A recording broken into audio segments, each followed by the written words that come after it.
What I can tell you is that I get a lot of emails from people who have just gotten out of prison, who appreciate the book. Hello and welcome to The Thriller Zone. I'm your host, David Temple. And on today's 162nd episode of The Thriller Zone, I am jazzed to spend some time with one of the funniest, most engaging, and quite possibly one of the most educated authors to ever grace this podcast. Mr. Tod Goldberg joins us to discuss his latest novel, Gangsters Don't Die. As you'll quickly see, Todd, part of the Lee and Tod Goldberg Hall of Fame, is a dream guest because not only does he deliver the laughs, but he's one of the most natural storytellers you'll ever meet, as you'll see. Our conversation covers a variety of topics, including Todd's prolific writing career, covering 15 best-selling novels, many of which wrap around the world of gangsters. We'll also hear some of Todd's magic as to how he approaches writing characters. And perhaps a favorite part of the show is when Todd shares his thoughts on happy endings. Besides being a terrific writer, he's also a popular professor and directs the low residency MFA program at UC Riverside. There is a lot of ground to cover in a very little time, so let's get to it. Please welcome my new friend, Tod Goldberg. Where did you get a head cold in the desert? Well, I am the director of a low residency MFA program Yes. where there were 100 students here in the desert up until yesterday at 1 p.m. And wow. every single one of them at some point hugged me. That is where I acquired this. But That's there's what something you... in the desert that's going around. It's either plastic surgery or a head cold at all times. Well, it's because you're such a huggable guy that you... Well, that is also true. Yeah. Well, welcome to the Thriller Zone. Thank you. I've been looking forward to it. I can't believe you haven't had me on previously. What the fuck? What the F indeed, sir. Well, it's funny when I ran into you at BoucherCon, I was like, and I think I said this to you, how could I not have had you on yet?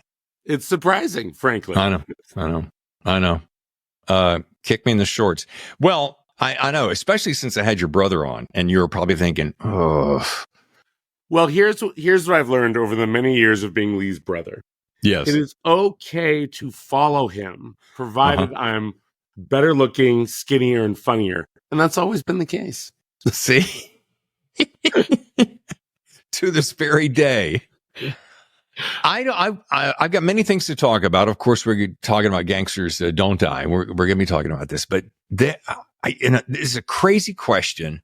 And it's kind of more rhetorical. I said this to my wife. I'm like, I don't know how, and this is going to sound like I'm blowing it right up your skirt, so just bear with me. But I'm like, how did so much talent get in two brothers of all things? Because you guys are pretty dang prolific with your work. Well, and it's not just the two of us. We also have two siblings, sisters, who are equally prolific. We have my sister Linda, who is an artist. And you've seen her work all over the world. You just don't realize it. And my sister Karen, who's a lawyer, who spends a lot of time defending me and Lee. But Linda and Karen have written several books together about art. So between the four of us, it's a tremendous amount of books. You know, I think part of it, you know, comes from our parents for sure. We had very creative parents. Our mother was a journalist and wrote books about divorce because she'd done it a lot. Our dad was a TV newsman. So, you know, the written word was always a part of our family. But sort of, you know, historically as Jews, there's always been an appreciation in our family culturally for reading and writing and for expression. Sure. That Lee and I have turned it into a murder business. Yeah. That might be something about trauma or about the need to settle chaos in our own lives. But I often think, like, if Lee hadn't done it first, would I have fallen into this, or would I have become quarterback for the Raiders, first baseman for the A's? Both of those things seem like distant thoughts. Sure. Because I'm still 5'10" and Jewish. Yeah. But, you know, our entire family is a bunch of storytellers, every single one of us. And even the unpublished ones are storytellers. Wow. Well, your parents must be proud. Well, I hope so. If you hear from them, let us know. It's a long distance call. I'll accept charges. Well, we met at BoucherCon. I'm very excited about that. And this book, I'm going to get to it. I want to drill down, but I knew I was going to do Rising Stars for December. And when we bumped into each other, I thought, oh, how am I going to work Todd in? I want to get him as close to his launch, but I'd already had everything stacked up. I didn't want to wait till next year, because then you'd look at me like, really, Dave? You want to wait till 24? So I'm basically shoehorning you in December. However, you're kind of the dun, dun, dun, dun on our Rising Stars month, even though, of course, you are already in your own galaxy. I am my own satellite. And the funny thing is, we dropped the shows on Mondays, and I was going to drop you on Monday because I know you celebrate Christmas. So I just thought I must have to push him off to Tuesday to really give him the biggest bang for his buck. Perfect. I appreciate that. Well, you know what, though? It's interesting. This book of mine, it's actually the fourth book in a trilogy, because I did 3 novels and a short story collection. But in terms of you shoehorning me into the Rising Stars, even though I've written 15 books, these 4 books really changed my career. Each one did something else for me.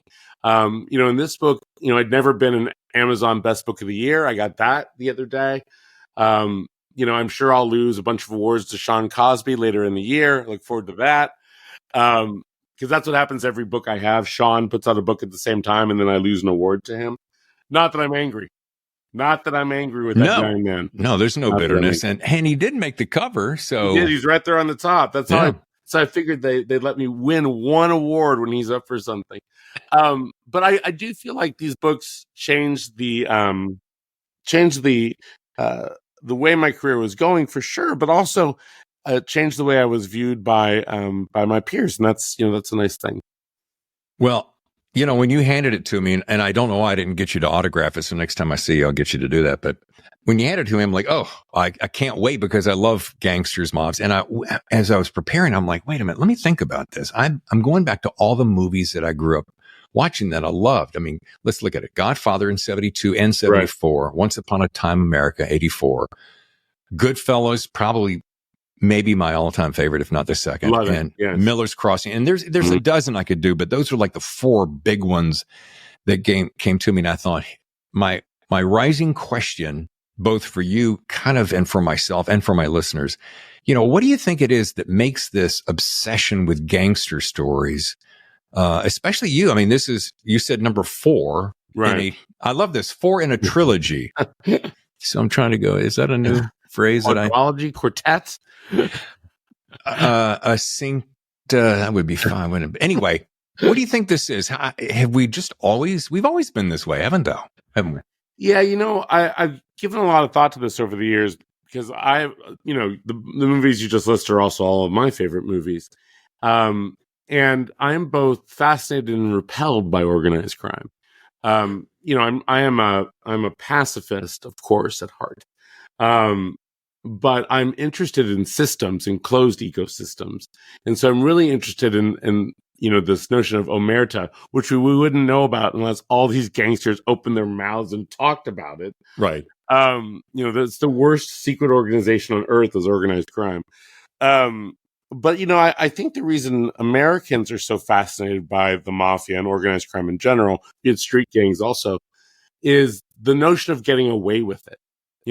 We all I think the idea of the American dream, go west and, white picket fence and all that, has really changed to go west and get away with it. Right. How can you push the boundaries of the law so far that you can get away with it? And, you see that in everyday life. You see that in our political system, for sure. And I think each of us harbors a fantasy of getting away with it, whatever it might be. It might be stealing a pack of gum. It might be blowing up your neighbor's car if they leave the garbage cans out too late. Not that I'm saying I do that. Whatever it is, that idea of being just on the line of criminality is appealing to us. Yeah. And I think that's a big part of our fascination with organized crime.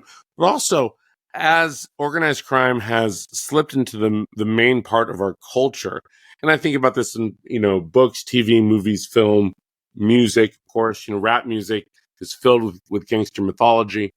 It also is just like a lifestyle choice. Oh, I'm going to live like I don't give a fuck. I'm going to be Tony Soprano. I don't give a fuck. Yeah. But the problem is Tony Soprano gave a fuck. Yeah. And Michael Corleone gave a fuck. Yeah. All these guys that we look up to in our cinema, Jay-Z, right. All these people that we look to, they reveal themselves because, in fact, they're not sociopaths. They care about how they are perceived. They care about their families. They have things that they can lose. And I think that becomes an appealing part of how we look at gangsters. They're not Jeffrey Dahmer. They're not going to eat your face. They're not going to kill you unless you're in the game. And Right. I think that's part of what makes them appealing to us. So I know you live in the desert. I know a lot of this book takes place in the desert. Most of your books in this gangster trilogy took place in the desert. And I'm wondering, how close did you have to get to the topic in your research?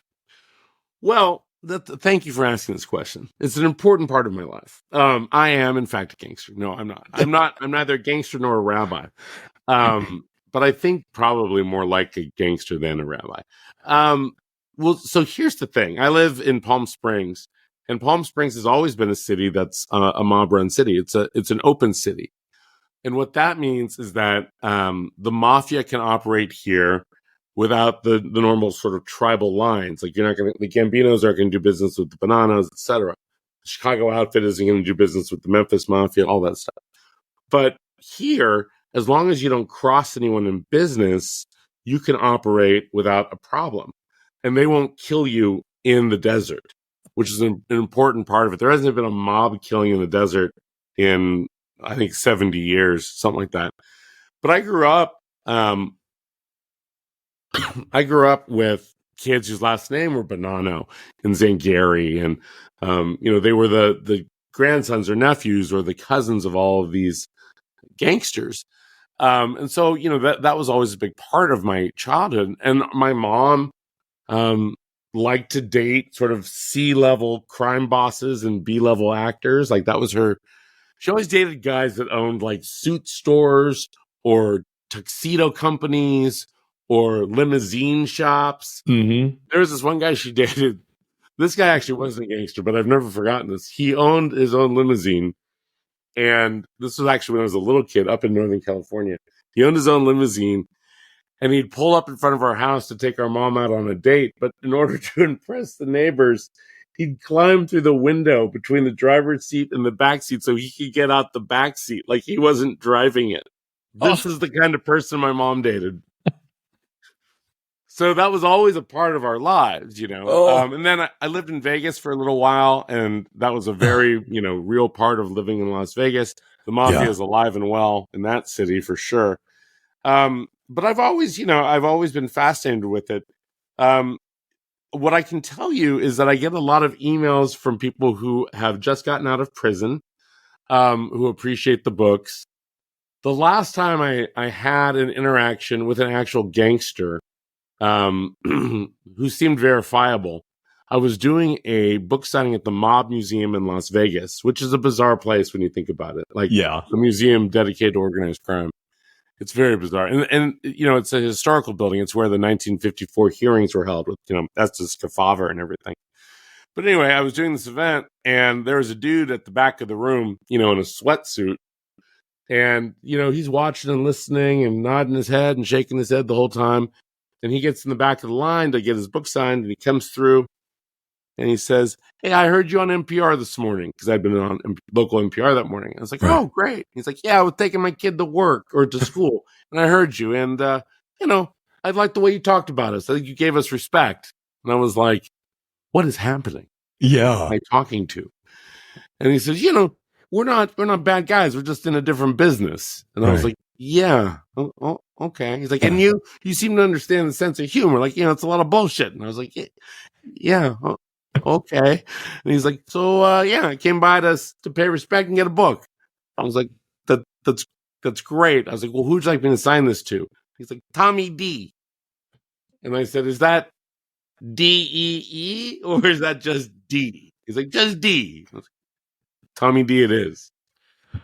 Oh my God. Well, this is all right. I was going to say it for a little bit later. This is one of my favorite books of the year, Todd. I'm not saying that because you're just here. It's the minute I picked it up, it does everything I want in a book. Well, here's how I'm going to start. There's two things. There's the first line and almost the last line. Not the last line of the story, because that would really F it up. But yes, it would. So the first line, if Dark Billy Cupertine had to kill a guy, he preferred to do it up close with his bare hands. Well, I'm in for the ride. I don't care what else you say.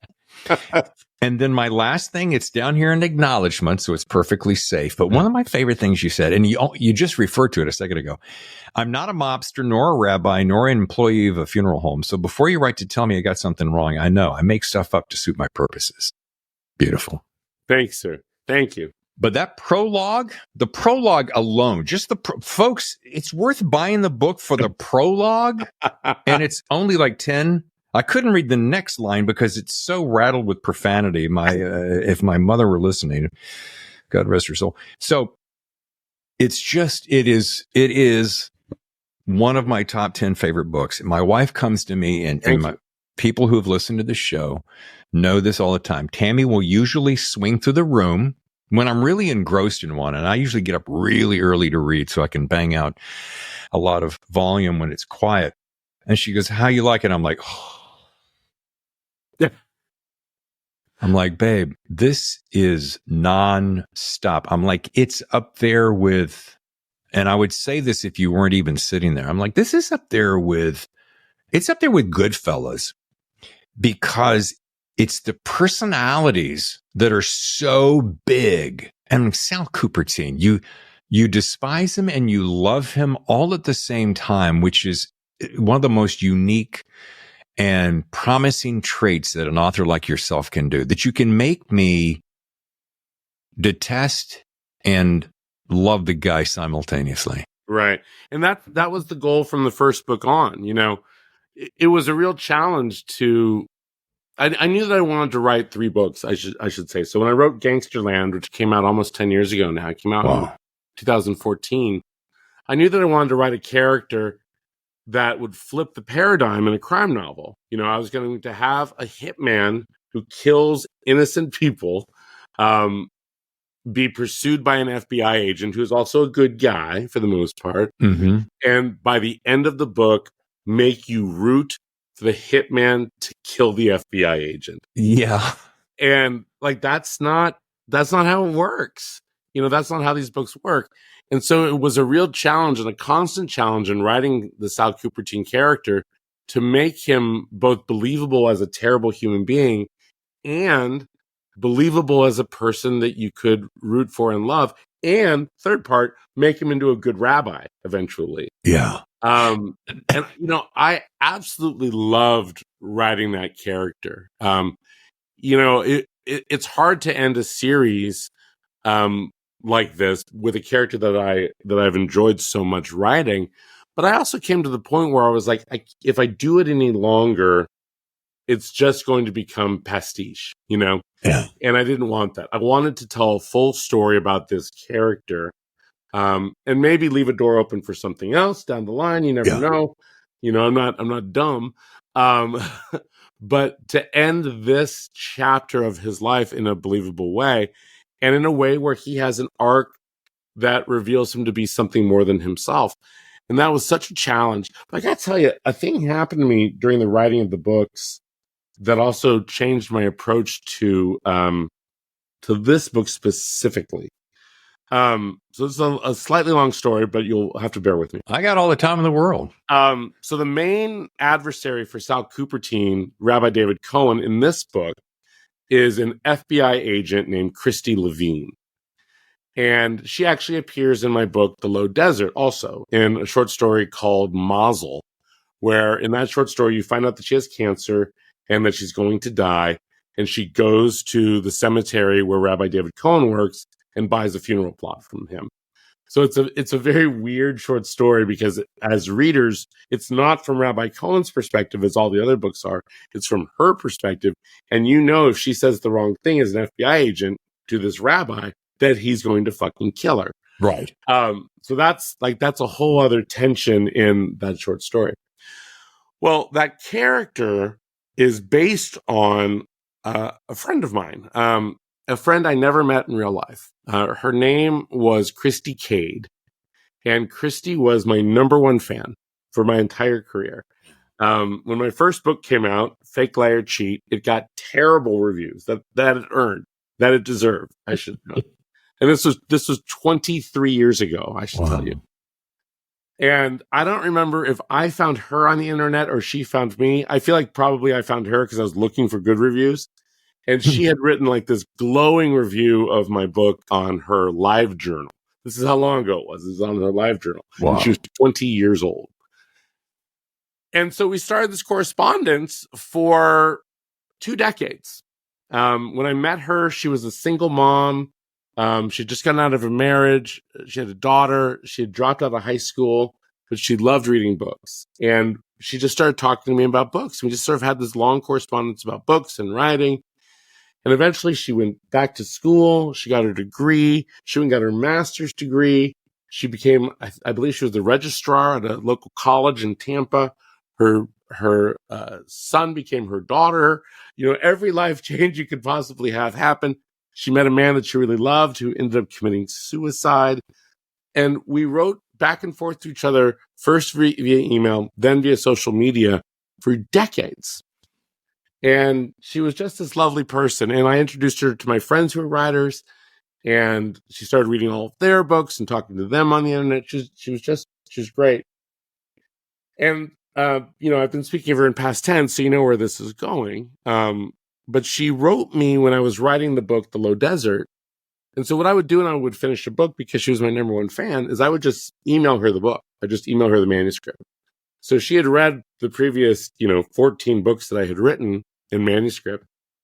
And she knew I was writing the short story collection, The Low Desert. And she said, I've got a rare cancer.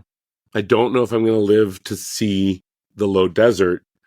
Will you send me the stories as you write them? And I said, absolutely, absolutely. So I started doing that. I started sending her the stories. And then one day she wrote me and she said, maybe you can use this. She said, something incredible happened to me today. And I said, okay. And so we were chatting on Facebook and she said, I got pulled over by a cop today. She said, I was driving home from chemotherapy and I realized that I might die never feeling the wind in my hair again. And so I rolled down the windows and I sped on the highway and I let the wind whip through my hair and it was pulling the hair off of my head. And she's like, I was going 85 and a 55 and I got pulled over by a cop. And she's like, this is Florida. They might bury me under the freeway. And she said, the cop pulls her over and comes up to her window and says, what are you doing? And she says, I'm dying of cancer. I wanted to feel the wind through my hair. And the cop says, get out of the car. And she's like, I'm going to jail. Like I was going 40 miles over the speed limit. She gets out of the car and the cop hugs her. Oh. And says, I'm not going to let you die today. I'm not going to let you speed and die today. I'm not going to let you die before you beat this cancer's ass. You are going to survive this. You are going to win. Hugged her, put her back in the car, and followed her home. Let her drive as fast as she wanted. And she's like, can you use that? And I was like, yes, I can use that. And so in the short story Mazel in the Low Desert, I wrote a scene where she encounters Rabbi David Cohen after having gone through essentially the same thing. And he has that same conversation with her. And she just loved it. I mean, it made her year. And she ended up beating that cancer, which was great. And I got to write this amazing, badass, bald FBI agent for her in Low Desert. And then, a year later, I'm writing Gangsters Don't Die. And she emails me and she's like, I've had a recurrence of the cancer, but I'm sure I can beat it. And I didn't hear from her for like 3 weeks. And a friend of hers emailed me and said, I don't know if any of her friends know that you guys are friends. I don't know if anyone in her life knows how close you guys are, but she passed away. The cancer overtook her body and she died in 3 weeks. And she was like, your books were really important to her, and I wanted you to know that she had passed away. And I was just in the beginning phases of the novel at that time, and I knew that character was going to be in the book. And I decided, these other gangster novels I've written haven't had a single hero in them, not one hero. And I decided I'm going to put a hero in this one. And so I made Christy Levine the hero of this book. And that changed the way I look at writing these gangster novels. Wow, that was worth the price of admission right there. All right, so I want to back up one quick thing. I'm going to sound like an idiot when I ask you this question because I think you will not. I promise. I think you've already answered it, and I just want to be crystal clear because I'm so enamored with this book. So, are you telling me that Sal Cupertine started with that first book of the trilogy, then, right? Actually, he started in a short story called Mitzvah that appeared in my short story collection, Other Resort Cities. Okay. And then you picked him up. Right. Okay. So now I know that I'm going to, in my spare time, whenever that is, I have to go back and start the whole series because I was so taken with him. And now, so I don't say anything, give anything away. Now that I have heard this story, it gives even more punch and more significance to this book. I mean, it's, I'm not one for cliches and modeling and being over zealous and blowing up your skirt and so forth, but it's just such a powerful, good book. So there. Thank you. Yeah. I feel good about it. You should. And I got a 2-part question, and it's funny. Would you call yourself a fan of classic happy endings, first part? And secondly, do you think right and wrong are absolute? So it's kind of a double whammy loaded question that, for those who've read the book will really appreciate that. I do not believe in happy endings. There's actually, you know what I hate? I mean, and this is crazy because of course it's in like half the crime novels you and I both love. Sure. I hate a crime novel where the badass detective or whatever, he's killed like 17 fucking people in a novel. He saved the girl, and at the end he turns to her and says, "Well, that was something." And they kiss and they walk off into the sunset or whatever. I'm like, dude, you're gonna have PTSD for the rest of your life. You disemboweled a Cuban gangster. You cut someone's throat, and or even like the end of the movie Speed, which I'm a big fan of. Mm-hmm. I love Keanu. Keanu in anything is good. At the end of Speed, Keanu and Sandra Bullock embrace and they make out on the tarmac or whatever, and you're like, really? Yeah. After all that? Yeah. Your best friend just blowed up? Yeah. Okay, so that, yeah. So I believe in ellipses at the end, not periods. Well, it's funny there. You made a comment in, is it the Talmud? You said, you're speaking to this one particular person and you said, have you got to the end yet? And she says, I think she says no. And you said, yeah, it ends with an ellipses. Mm-hmm. And I thought, oh, I love that. Now, having grown up in a super strict Christian home, and having shifted some of my belief systems since then, we'll just leave it at that. Yeah, I got you. I'm like, Jesus, why couldn't there be an ellipses at the end of Revelations and have somebody go, and another thing, I'll figure it out, Exactly. Yeah, and look, when I believe books are supposed to be an imagination of real life, and nothing ends until the end. Nothing ends until that last day. You never know who's going to pop back up into your life. And so, I believe in concluding storylines in a satisfactory way, but no one ends happy in anything, No. And in this book, I was trying to give everyone the ending that they deserved or that they'd earned, which is two different things. Right. From the previous 3 books. To satisfy the readers, but also to satisfy the story itself. I'd left a lot of stuff hanging. Yeah. And I wanted to make sure that I tied up what I could. But also, I'm not one of those people that feels like you have to tie up everything.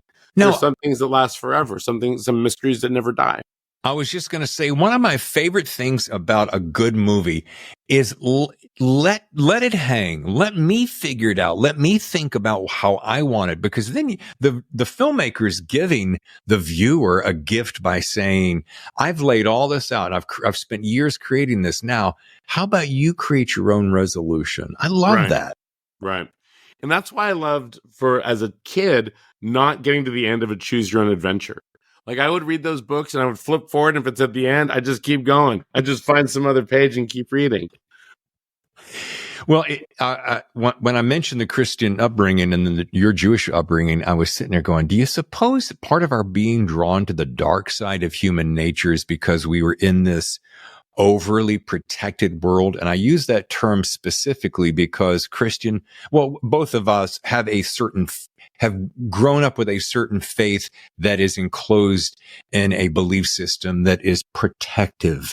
Right. Because I have a lot of friends who didn't grow up around any of it and go, it's just free for all for everything. So I wonder if that is part of the mechanism by which we are drawn to that darker side, if that makes any sense at all. Yeah, it does, though. My family we're not religious at all. My mom was first generation American. Our family, escaped from Ukraine in 1919. And my mother was born in Walla Walla, Washington. But our family was not devout even then. By the time our grandparents were adults, they were not devout. They went to temple and that sort of thing, but they didn't wear yarmulkes or anything. Right. But of course they couldn't, because they were in Walla Walla, Washington, and they had to, try not to draw too much attention to themselves. Though they ended up running the city and all that sort of thing. But nevertheless, we were not raised necessarily with faith. What we were raised with was culture. And there's a difference in that. But specifically, the conversations I had with my grandfather, were a lot about what it means to be a Jew, culturally, but also what it means historically to be a Jew. I wrote a piece for the LA Times a couple weeks ago on Thanksgiving about memory and about what's shared from generation to generation. And I have this very vivid memory of my Papa Dave telling me as a young boy that we are not hide in the attic Jews, we are fight you in the street Jews. And I've used that in the book because it tells you about resilience. Yeah. And it tells you about passivity. And it tells you about the willingness to fight for the things that you love.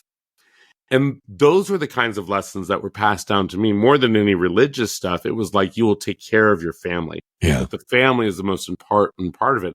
And by extension, you will take care of other people that are in need. I found out an amazing story the other day, David, that I had never heard before. There's this graphic novel that came out a couple weeks ago. In the title, I've forgotten. But it's about fishmongers. I swear this will come around us. It's about fishmongers in Seattle and their relationship with the Jews of Seattle. Uh-huh.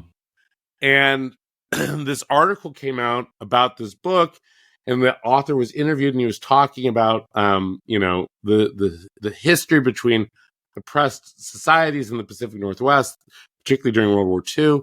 Because, of course, the Japanese in Washington State were interred. And just sort of as an offhand comment, this guy's being interviewed, and he says, well, historically, the Jews have always been very good to the Japanese locally. For instance, the Bear family of Walla Walla paid for the mortgages of all the interred families. And I'm reading this, and I was like, that's my family. My middle name is Bear. That's my grandfather. And I was like, what is this? And it opened up this vessel to find out this story.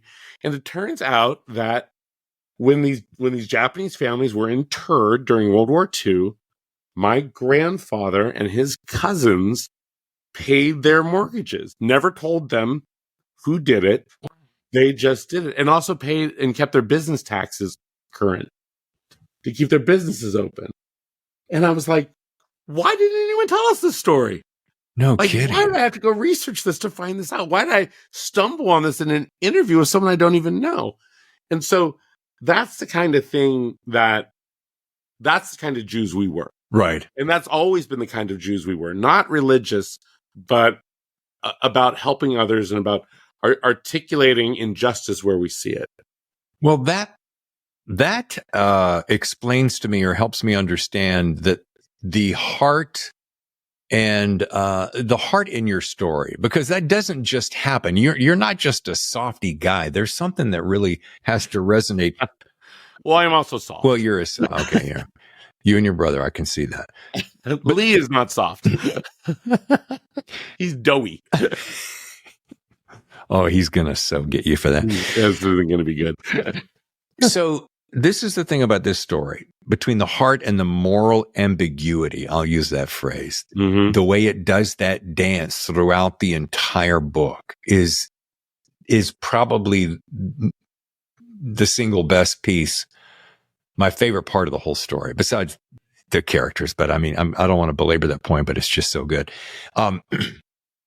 I don't want to keep you all day long. I do want to touch on something because Tammy my wife and I were talking last night. We'd come off of a movie marathon, and she knew I was interviewing you today. And she asked, "Why was I intrigued with you?" And I said, "Because there's always a reason. Almost for every book I'm reading, there's a reason I'm reading it." She goes, she always asks the good questions. "Why are you intrigued with him?" I said, "Well, it's not just that he's a good writer. It's because he's a smart writer." And I know that sounds fluffy, except for the fact that I'm like, the guy has an MFA in creative writing. He's an adjunct professor. He directs a low residency MFA program at UC Riverside. You don't get wrapped up in that world and live that all day long and not have this profound wisdom and knowledge. So I said, I want to hear the way he thinks. Because I know how he thinks in storytelling, which is so outside the box and dense. But I do want to hit on the education. Did you start, and I'm going to do this, was teaching and higher learning always something that you wanted to do, Todd? Yeah, I love being a professor. It was always something I wanted to do. And to be fair, it's something that my brother really hammered home, which was that you always got to have a second thing, because there's going to be years between projects. Yeah. And if you want to eat, there's always got to be a second thing. And so my second thing has always been teaching. Excuse me. So I always wanted to be a professor. And for me, as soon as my first book came out, I got a job at UCLA, and that sort of just set me off this path. And then when I got hired by UC Riverside in 2007 to start an MFA program, that was sort of the culmination of sort of a dream that I had, that I have a philosophy of teaching that I think is successful, and I think that can help other people. And we just celebrated the 15-year anniversary last month, when you're listening to this, but yesterday, when in real time, of the MFA program. And in 15 years of running this MFA program, and it's a program for writers who write fiction, nonfiction, screenwriting, TV writing, and playwriting, I've had over 500 graduates of this program. And over 75% of them have gone on to publish or produce their work, which is a huge number. It's a huge number. And we had this great anniversary party where 250 alums came back, which is also a huge number. And how I got this head cold that you can hear, because I hugged every single one of them. Yeah. But what I've tried to do as a professor for these many years is instill in them the notion that this is a business. It's not the writing gallery, it's the writing business. Right. And to treat their art as commerce, and to not be satisfied with this notion that you have to struggle for your art. Like, we should get paid, and we should get paid well for the things we do. And so what I try to do running an MFA program is position my students to be successful in the real world. I don't want a bunch of enlightened baristas. I want people with their novels out. I want people working on TV shows and making movies. And that's what's happened. I've been extraordinarily lucky to have amazing students who've come through the program, and each and every one of them have gone out there and done it. Well, and the last part of that conversation that I was having with Tammy, I'm like, if I call her in here, she'd go, yeah, he actually said that. I'm like, if I had the time and the money and the proximity, I would so come get an MFA under your tutelage because. But here's the thing, David, you don't need proximity. It's a low residency. You only need to be there 10 days twice a year. Get that cash, bro. Oh, that's it? That's it. You're online, and then you're in person for 10 days in June, 10 days in December. Oh. Yeah. Okay. Well, I don't have any excuse now except the money. Or if you really promote this, I could probably just move some cursors around and get you an MFA. I got that kind of power. Wow. Yeah. That's worth that. Oh yeah. Look, I bring that gangster mentality to higher education. You want a degree? Let's see what you can do for me. Yeah, what can you do for me? Hey, what Dave, can you do for me? Come over here. Huh? Come over here. Get close. I will tell you an amusing story, another brief one. Our MFA program, the low residency meets at a resort in the desert that actually was a popular mob destination in the 50s. And this is a few years ago.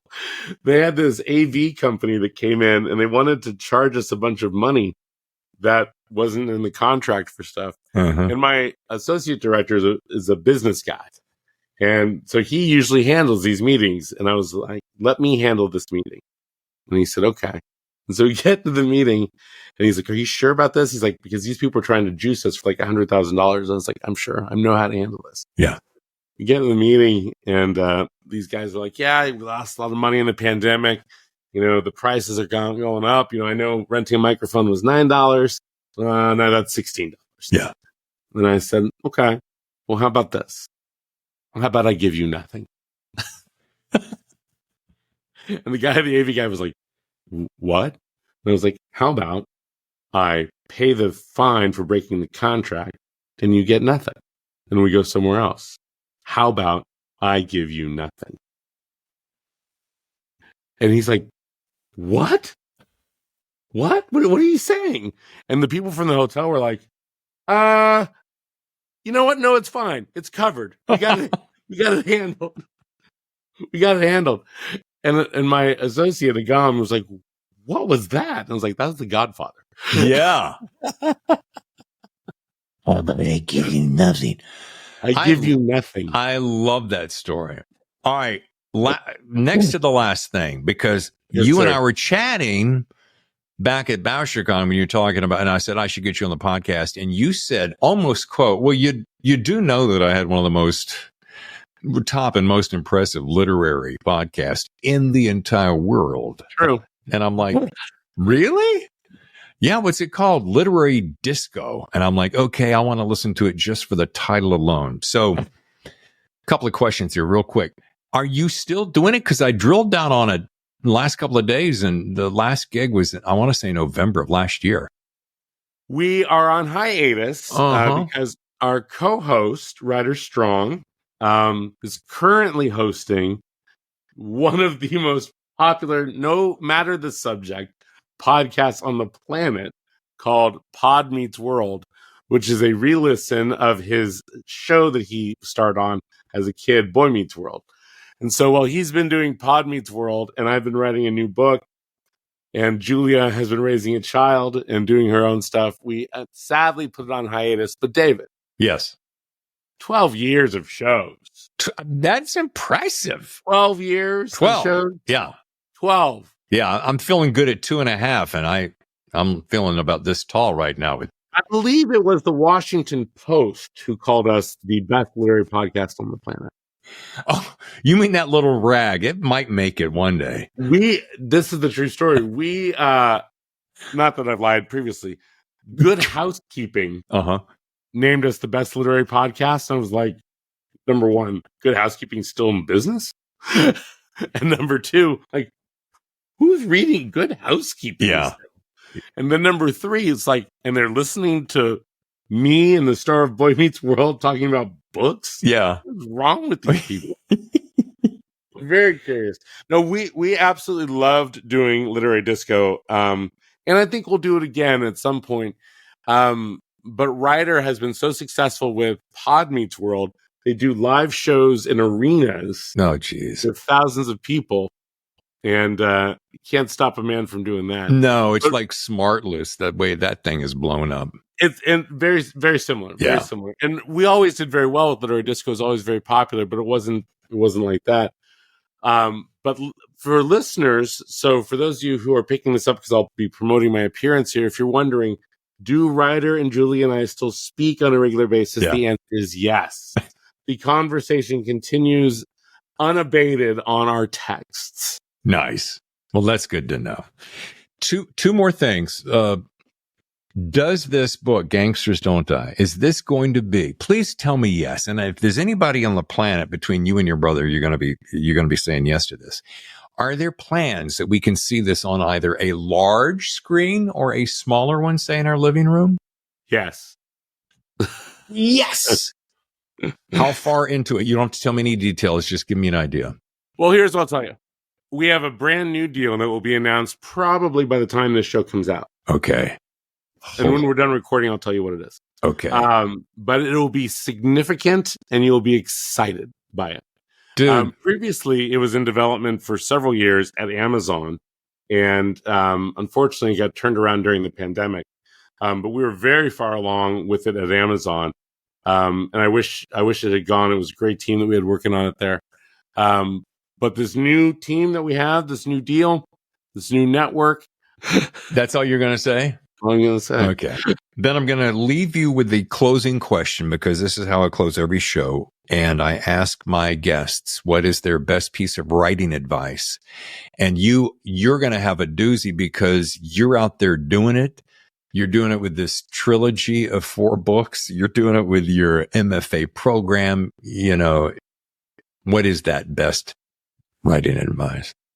Best piece of writing advice I can give, I actually got from Donald Westlake, the great Donald Westlake. I had the wonderful time of spending a day with Donald Westlake. Actually, Lee was there too. So I had interviewed him at the LA Times Festival of Books.